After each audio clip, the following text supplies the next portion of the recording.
હવે આપણે આમ જ પોર્શનમાં ડ્રો કરીશું, બરાબર. હવે ફર્સ્ટ ટોપિક આપણો બેઝિક ડ્રોઈંગ છે એટલે નંબર 1, અને આવી રીતે બેઝિક ડ્રોઈંગ આ બધું HB. પછી તારે ડેકોરેટિવ લખવું હોય તો કલરફુલ પેન આવે છે, બધી જેલ પેન, પછી લેવડાવી આવે. નેક્સ્ટ સબ્જેક્ટમાં આપણે જરૂર પડશે. અત્યારે તું લખી લે ફર્સ્ટ સબ્જેક્ટ બેઝિક ડ્રોઈંગ.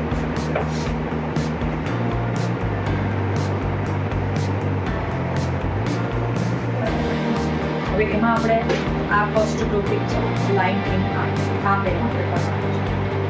હવે લાઇન ઇન આર્ટ પહેલાં એમાં આવે વર્ટિકલ લાઇન મીન્સ ઊભી લાઇન. અને બને ત્યાં સુધી કેવી રીતે કરવાની લાઇન?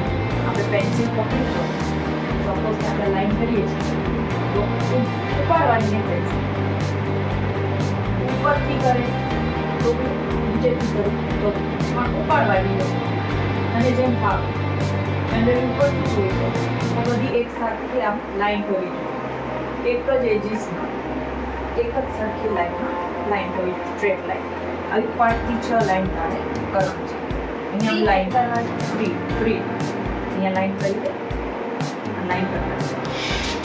અને પછી ફર્સ્ટ ટોપિકનું નામ લખી દે લાઇન ઇન આર્ટ.